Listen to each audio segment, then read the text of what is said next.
오늘 하나님께서 주신 말씀은 출애굽기 34장 1절에서 4절 말씀을 근거로 하나님의 은혜라는 제목으로 하나님 말씀 증거하도록 하겠습니다.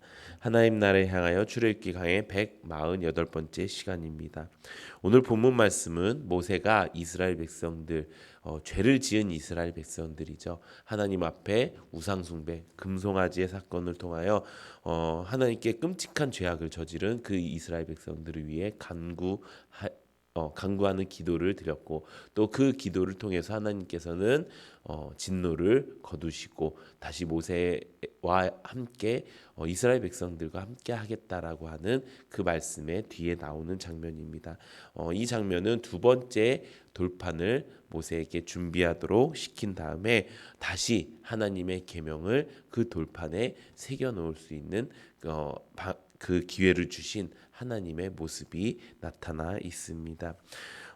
우리가 다시 하나님께서 계명을 주신다라는 것은 하나님께서 100번, 1000번, 10,000번 양보하셨다라고 말할 수가 있습니다.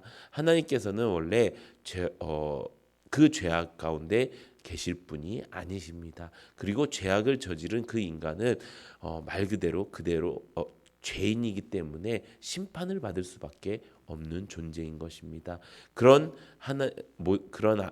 사람들을 보고 하나님께서는 진노를 베푸시고 또 심판하시는 것이 당연한 일인데 그 모세의 간구를 통하여 이 중보자의 모세를 통하여 다시 한번 기회를 주셨다라는 것입니다. 이것이 우리가 하나님을 만날 수 있는 가장 큰 은혜라는 것입니다. 우리도 마찬가지입니다. 우리도 예수 그리스도라는 중보자가 우리 가운데 있었기 때문에 하나님께서 우리가 함께 다시 계실 수 있는 그 언약의 시간을 다시 만들어 주셨다는 것입니다. 사랑하는 성도 여러분, 우리가 이 말씀을 통해서 하나님이 어떤 은혜를 우리에게 주셨고 또 하나님은 어떤 분인지 알아가는 은혜가 넘치기를 예수님의 이름으로 축원합니다.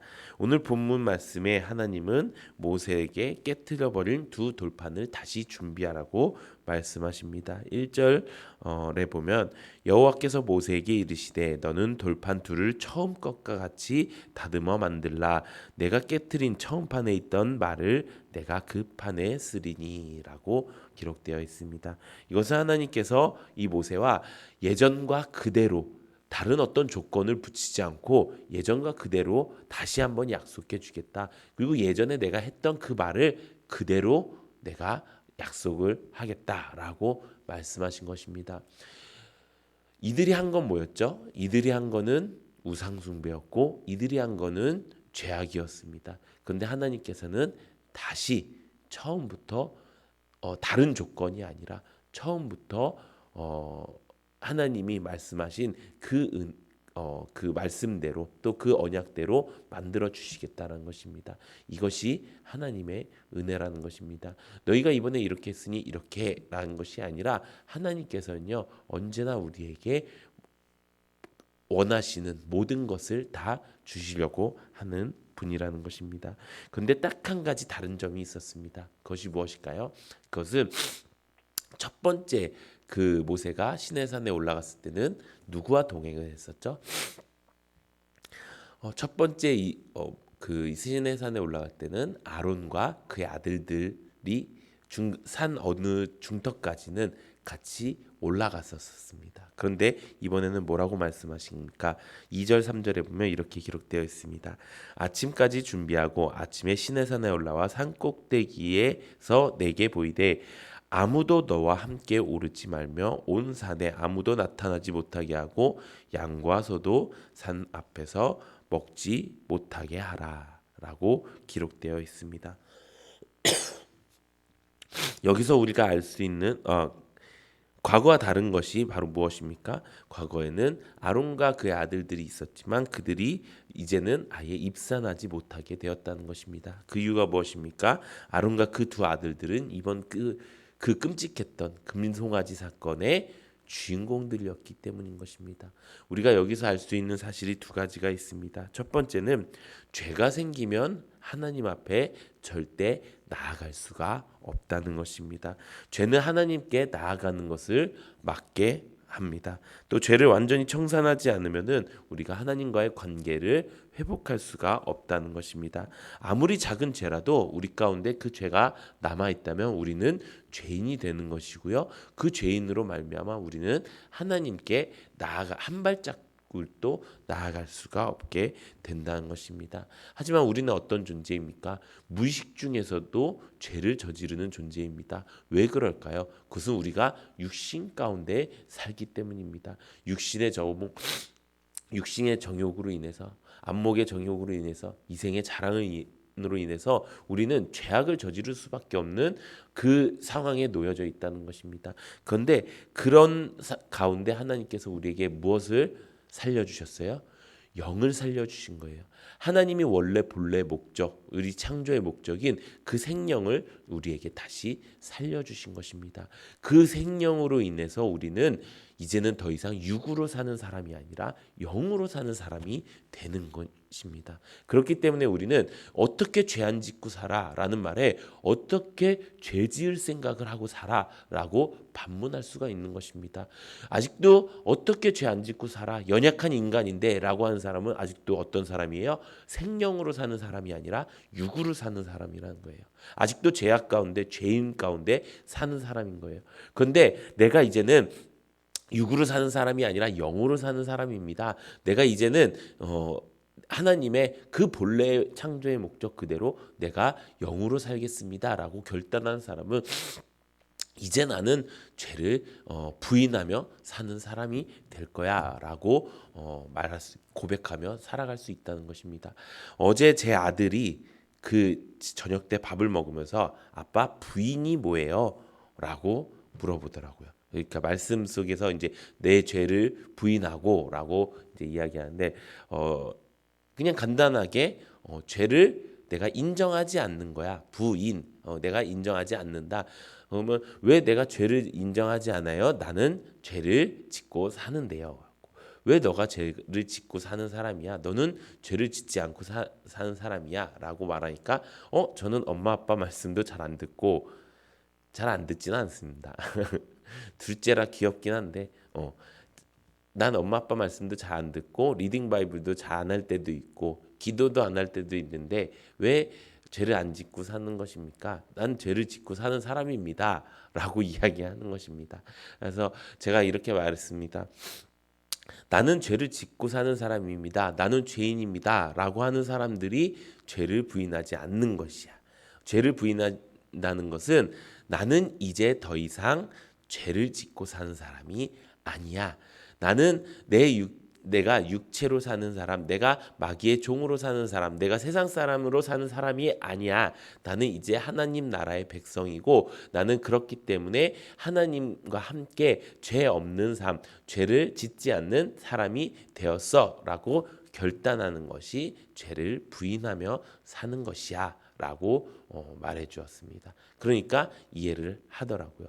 우리가 이것과 마찬가지로 아이들도 알아요. 7살, 8살짜리 아이들도 내가 죄를 짓는다는 것을 알아요. 하지만 내 안에 계신 예수님께서 나를 위해 십자가에 못 박혀 달려 돌아가셨고 그 죄를 위해서 그 죄를 대신 속량하기 위해서 돌아가셨기 때문에 나는 어떻게 됐어요? 나는 이제 의인이라 칭함을 받고 나는 이제 죄 없이 함을 받은 거예요. 그것을 받았기 때문에 이제 나는 죄 없이 살아갈 수 있어라고 말하며 결단하는 순간 우리는 죄가 우리 안에 있는 죄가 용서가 되고 어떻게 됩니까? 하나님께 나아갈 수가 있다는 것입니다. 이것이 하나님께서 우리에게 주신 가장 큰 은혜라는 것입니다. 사랑하는 성도 여러분, 우리가 이 은혜를 기억하는 은혜가 넘치기를 예수님의 이름으로 축원합니다. 두 번째 우리가 알 수 있는 이 말씀을 통해 알 수 있는 것이 바로 하나님은 언제나 우리와의 언약을 회복하기 원하신다는 것입니다. 하나님은 우리에게 벌 주려고 심판하시려고 있는 분이 아니시고요. 언제나 우리를 너무나도 많이 사랑하셔서 그 독생자 아들 예수 그리스도를 죽이시기까지 사랑하셨기 때문에 그리고 그 이유가 무엇입니까? 다시 우리와의 관계를 맺으려고 하나님께서는 그런 은혜를 베풀어 주셨다는 것입니다. 하나님께서는 죄인된 우리와 언약이 깨어졌음을 깨닫고 예수 그리스도를 우리에게 부어주셨습니다. 그리고 그 새로운 언약을 세워서 우리와 하나님과의 관계를 회복시키시기를 원하셨습니다. 그런데 그 회복이 무엇입니까? 부활이 회복이라는 것입니다. 부활이 어떻게 회복이 될 수 있나요? 우리가 이런 말을 하죠. 부활 생명이라고 이야기하죠. 부활은 생명입니다. 생명은 뭘까요? 생명은 살아있는 것이지요. 내가 예수님의 부활을 믿는 순간 내가 예수님의 그 부활의 사건에 참여하게 되고 나는 죽고 예수로 사는 삶이 되는 것입니다. 예수로 살아있게 되는 거예요. 내 안에 내가 예전에는 그냥 육신의 생명으로 살았지만 이제는 내 안에 부활의 생명이 들어가 있는 거예요. 그 부활의 생명이 들어감으로써 어떻게 된 거예요? 내가 살아있게 되는 거예요. 자, 내가 살아있는데 내 옆에 똥물이 튀었어요. 그럼 난 가만히 있을까요? 아닐 거예요. 냄새 난다고 어떻게 할까요? 씻을 거예요. 내가 살아 있습니다. 그런데 어디 가서 지저분한 것들이 묻고 또 어디 가서 더러운 것들이 묻었습니다. 근데 그걸 가만히 냅둘까요? 그러지 않을 거예요. 이성적인 사람이라면은 그것들 다 씻어내고 새롭게 살아가게 될 것입니다. 새로운 옷을 입고 또 새로 씻기도 하고 또 깨끗하게 다시 만들 것입니다. 그것이 생명인 거예요. 그것이 살아있는 사람이에요. 내가 만약에 죽어있는 사람이면 내가 내 옆에 똥물 묻은 게 중요하겠습니까? 나는 이미 죽어서 시체처럼 가만히 있는데 내 옆에 뭐가 묻고 내 벌레가 몸에 붙고 여러 가지 더러운 것들이 내 몸에 붙어 있어도 가만히 있는 것, 그것이 바로 생명 없는 삶을 사는 것입니다. 그렇게 살다 보니까 어떻게 돼요? 그렇게 살다 보니까 내 안에 죄악들이 하나가 더해진다고 해서 그게 그렇게 크지 않아요. 내가 더러워진 상태예요. 막 이것저것으로 다 더러워진 상태에 옆에 똥물 하나 좀 튀었다고 그게 똥물이야 이렇게 할까요? 아니에요. 비슷할 거예요. 내가 이미 내 안에는 내 몸은 악취로 가득돼 있고 내 몸은 이미 더러워져 있기 때문이에요. 그렇기 때문에 나도 모르게 계속 죄악 가운데 살고 있다는 거예요. 내가 예수님의 부활의 그 생명을 믿는다면 이제 내가 살아있기 때문에 죽은 자가 아니기 때문에 어떻게 합니까? 내 안에 있는 더러운 것을 어떻게든 깨끗하게 하려고 애쓰고 힘쓰는 삶이 될 것이라는 것입니다. 그것이 예수님의 부활의 권능이라는 것입니다. 사랑하는 성도 여러분, 우리가 어제 말씀을 통해서 예수님의 부활의 권능을 알게 되었습니다. 부활의 권능의 가장 중요한 핵심이 무엇입니까? 바로 산소망인 것입니다. 우리에게 살아있는 소망을 주신 거예요. 이 소망이 그냥 뜬구름 잡는 소망, 가끔씩 얘기하는 그런 거 있잖아요. 나도 복권에 좀 당첨됐으면 좋겠다. 나도 좋은 그거에 당첨됐으면 좋겠다. 이런 뜬금없는 뜬구름 잡는 소망 말고요. 진짜 예수 그리스도가 내 안에 이제는 살아계셔서 그 예수 그리스도로 말미암아 내가 천국 갈 수 있는 삶. 내가 이 땅도 천국으로 살고 죽어서도 천국을 갈 수 있는 그 소망, 그 부르심의 소망을 우리가 알게 되는 거예요. 그래서 우리가 어떻게 되는 거예요? 그 하나님이 꽂아주신 어저께 그 얘기도 하더라고요. 표대가 뭐예요? 라고 하기도 하는데 표대라는 이름의 그 사전적 의미는요. 내가 목표로 하는 곳에 꽂은 대를 이야기하는 거래요. 이 대, 깃발, 이 깃발을 내가 목표로 하는 곳에 꽂은 거예요. 근데 여기서 말하는 표대는 뭘까요? 하나님이 우리를 위해서 꽂아 놓으신 깃발이에요. 그것만 딱 붙들고 달려가는 거예요. 그 깃발이 어디에 세워져 있어요? 나일이가 맞추더라고요. 이 깃발이 어디 있을까? 갑자기 목욕하다 말고 팍 나오더니만 천국 그런 거예요. 역시 이제 반복 학습과 이런 것들이 굉장히 빛을 발하는 순간이었습니다. 그 표대가 천국에 있는 거예요. 그 천국만 바라보고 나에게 주신 그 부르심의 상을 위하여 내가 달려가는 그 삶을 사는 것, 그것이 하나님께서 우리에게 주신 가장 큰 은혜라는 것입니다. 사랑하는 성도 여러분, 우리가 하나님 앞에 그 부활의 권능을 통해서 예수님을 통해서 우리가 이제 깨닫게 되었습니다. 그러면 그 부활의 권능을 어디서 받을 수 있다고요? 교회에서 받을 수 있다고 우리가 알 수 있습니다. 지금 여기서도 마찬가지인 거예요. 이 이스라엘 백성들은 지금 어디에 있죠? 광야에 있죠. 그리고 이 이스라엘 백성들은 누구의 부르심에 따라서 가고 있어요? 하나님의 부르심에 따라서 가고 있어요. 어디로 가고 있어요? 하나님이 예비하신 그 땅, 이들에겐 가나안이었지만 우리에겐 천국인 거예요. 그래서 이들이 있는 그곳이 어디예요? 광야 교회인 거예요. 광야 교회 안에서 이들은 내가 죄악 가운데 있음을 깨닫고 내가 하나님 앞에 회개하고 모세를 통해서 영적 리더를 통해서 내가 어떻게 살아가는지를 알게 되는 거예요. 그렇게 알게 됨으로써 이들이 바른 길을 걸어가고 이들이 하나님의 백성으로서 훈련받는 그 길을 걸어가는 그때 하나님께서 이들에게 어떻게 깨끗해지고 어떻게 소망을 가지고 어떻게 부활의 권능을 얻을 수 있는지 가르쳐 주신다는 것입니다. 그래서 부활의 권능은 교회를 통해서 받을 수 있다는 것입니다. 사랑하는 성도 여러분, 이제 우리가 한 주 이렇게 살기 원합니다.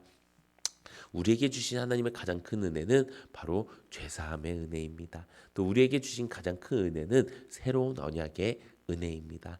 그 죄사함과 새로운 언약을 통해서 하나님은 우리에게 천국 가는 그 길을 가르쳐 주셨습니다. 그 길을 우리가 함께 교회 안에서 성령과 성경과 교회를 붙들고 걸어갈 수 있는 우리 모든 성도님들 되시기를 예수님의 이름으로 축원합니다. 이 시간